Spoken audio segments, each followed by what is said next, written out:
100 subject categories of current news. And I started a file called Hippies because articles in 67, it was a sociological phenomenon, were coming out. And in the envelopes I began articles like, who recognizes something good in this movement? Who is putting it down?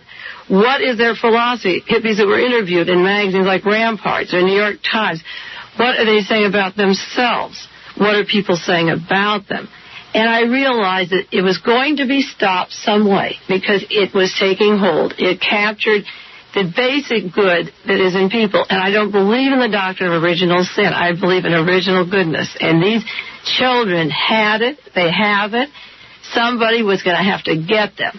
Yesterday's paper had an article that the head of the whole Navy of Vietnam, South Vietnam, said you're going to have to rule out sex. They have a Navy of 40,000 men. And he said you're going to have to rule out sex.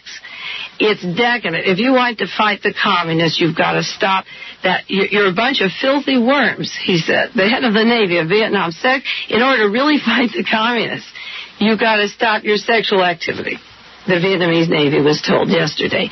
Now, this is the same people, Mr. Key and the fascists, and the same people in Greece and the people in South Vietnam who are coming on their kids, their sexual fantasies, their fears, that their kids could do what they never could do. I'd like to do a whole show on sexual repressions and fascism and coming down. So in the summer of 67, 68, I was watching how the hippie scene would be put down and what evidence there was that they had to crack it. And in my neighborhood, I've mentioned on 2 different programs, a man moved in from Texas. He was dressed as a hippie. He wasn't a hippie. He brought his children into this community. He lived a block from my house. He wrote a book for Henry Kaiser called Children of Change. A non-hippie from Texas lived here for about 1 or 2 years, walking down the coast, going to the musical scene, and wrote, just prior to the Sharon Tate murders, that the hippies would have made it. This is what Henry Kaiser published. Would have made it if, number 1, they had a sense of humor, and number 2, they weren't so violent. Now, if anybody had a sense of humor, that generation did, because there wasn't much to be funny about the way the Cold War was going and after Korea and everything lying up. They did have a sense of humor, and there was no violence. There was no violence at all. And this same particular man that was dressed as a hippie, I said before, is now at the Navy postgraduate school. He's Navy, had to be Navy intelligence. How does he get into the postgraduate school if his undergraduate work was a hippie on Big Sur Road, back and forth on the highway? So this particular man, he had his gun and his scopes and his knives and things, and I watched, and there was no massacre. And I was watching the phenomena. How is our government going to handle it? Now, in the summer of 1969, there was a murder in Hollywood, California, in which Sharon Tate, J.C. Bring, Mr. Frykowski, Abigail Folger, Steve Parent, Mr. and Mrs. Bianca were stabbed 44 times. The newspaper did not know who did the murders, but it read, in my mind, like a military ambush. It could be no other way. And it was described by people later as a military ambush. And for the reason of this, these many people were slaughtered. Nobody heard a sign. There were dogs on the grounds that didn't say boo. There was a caretaker in a guest cottage who didn't hear one gun go off, and guns went off. They didn't hear any screaming. Nobody saw getaway cars. The place was completely destroyed. There was time to put hoods over the people, ropes on their neck, leave signs and symbols that would come down on a particular group of our society, 2 groups, and split. And no, not a dog was killed or barked, and the fellow that lives on the ground said he slept through it. And the telephone poles, they shimmied up the poles, cut the wires, left all this obvious evidence and split. And the way the wires and the lines were cut, I felt that it had to be a military-type ambush. Now, the total effect was to appear, or want to appear, if they didn't catch the murders of these people, it would come down on the blacks. That was the hope. Now, it was very interesting in my research on the assassination that the very first man to publish an article on the Sharon Tate murder in my collection of the murders, before they had a suspect, the murder was in August, and they found the suspects in December, was a man named Ed Butler. In October 69, he wrote an article.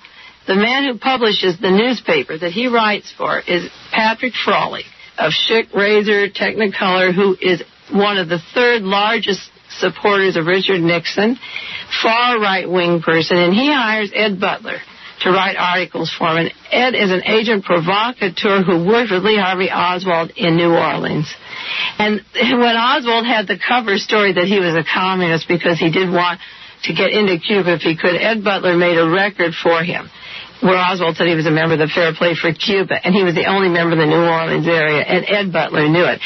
Ed Butler worked with Lee Harvey Oswald, so it's interesting that in 1969, the first person who has an opinion on who murdered these 7 people would be Ed Butler.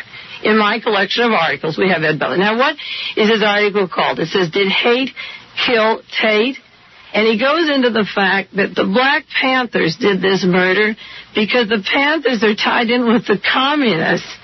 And the evidence is that the Panthers killed these people to come into the middle-class America and spread terror. Now, this is what we call provocateurs, agent provocateurs, clandestine governments, where somebody is the first one in and he's tied in with all these other people and links, and he is taking your brain now and your gray matter. In the event they don't have a suspect, he is saying, here are the clues. Number 1, the hood over the draped bodies. Was it a turnabout for the Ku Klux Klan?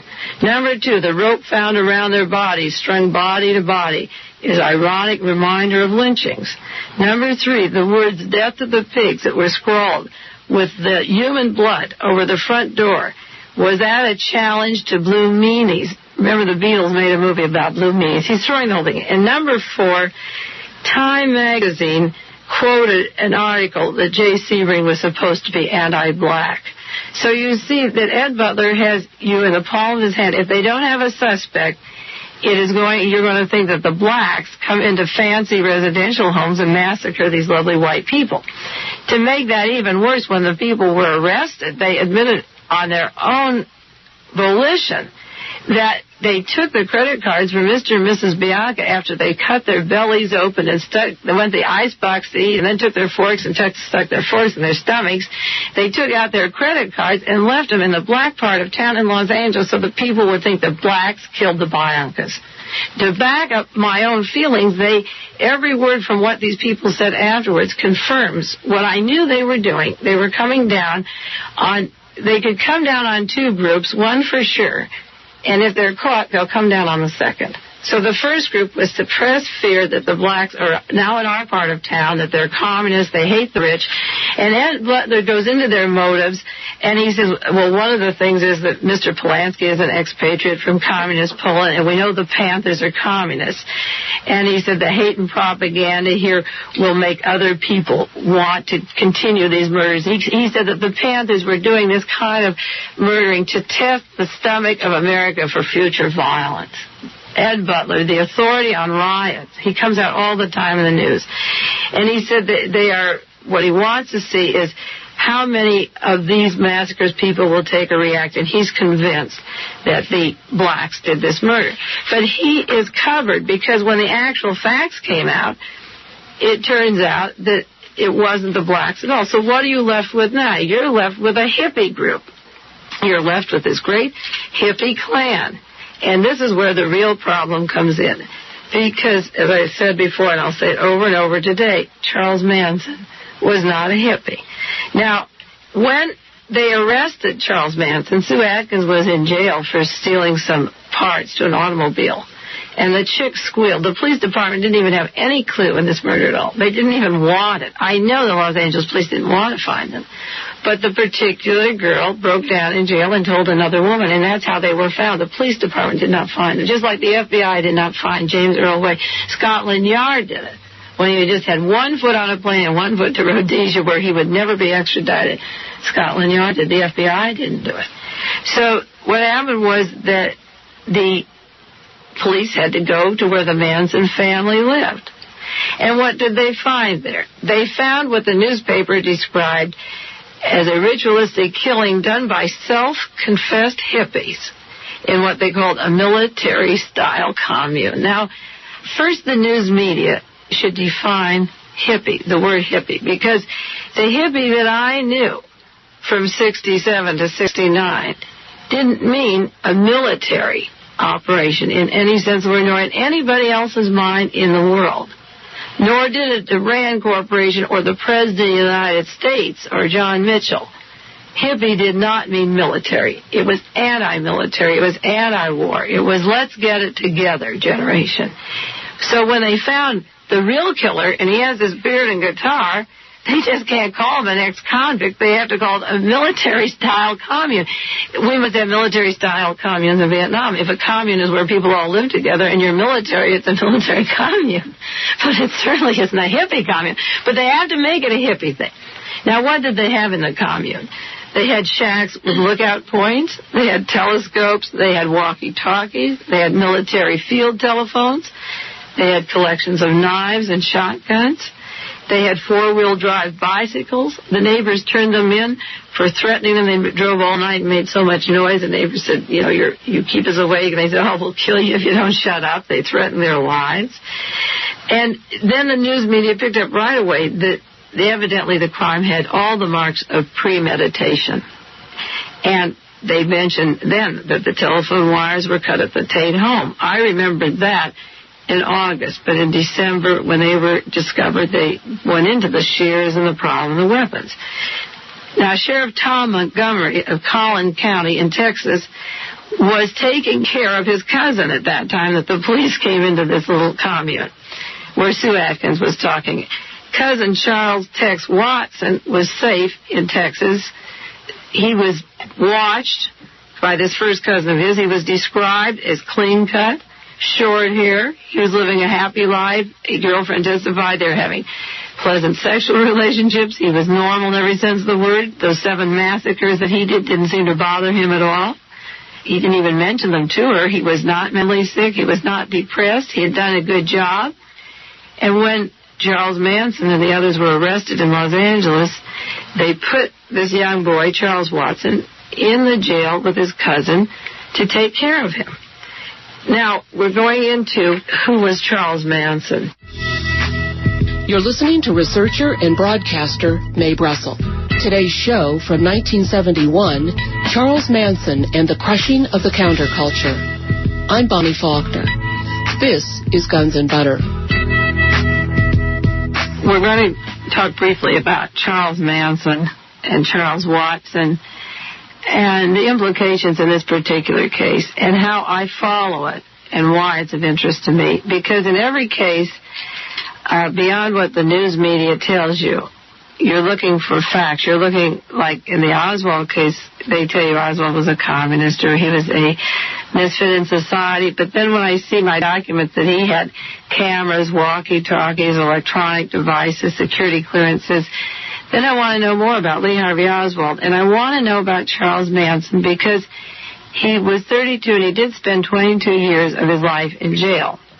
Now, a prominent attorney by the name of George Shibley, who works with groups in the Middle East and Beverly Hills, has powerful connections, met with Charles Manson just before he got out of jail at Treasure Island. And no one will know what conversation transpired between Mr. Shibley or why he was up there or why Charles Manson, this unknown, this illegitimate child, a 16-year-old girl, no family or kin, no one would know how Charlie Manson would get such a famous Beverly Hills attorney to visit him before he's paroled. No one will ever know the conversation that transpired between those men. But what we do know is that when Charlie Manson got out of Treasure Island in 1967, at the height of the Haight-Ashbury scene, he had a bus, a large bus, and he did not buy it. He did not have a job. And he had credit cards for gasoline. Now, in the trial, some subject was made up that one of the girls stole a credit card from her family to buy Charlie gasoline. I am sure the parents would have had him arrested before long. You can't go for 2 years on a stolen credit card. Charlie was never arrested. And one of the questions in one of the articles I have, it simply said he had a credit card. And in order to do a study of a covert operation or a murder or a simple murder, who paid the gasoline for Charlie Manson. Now, I know being locked up for 22 years and with a strong sexual drive, it may be fun to have 20 or 30 chicks around you, but they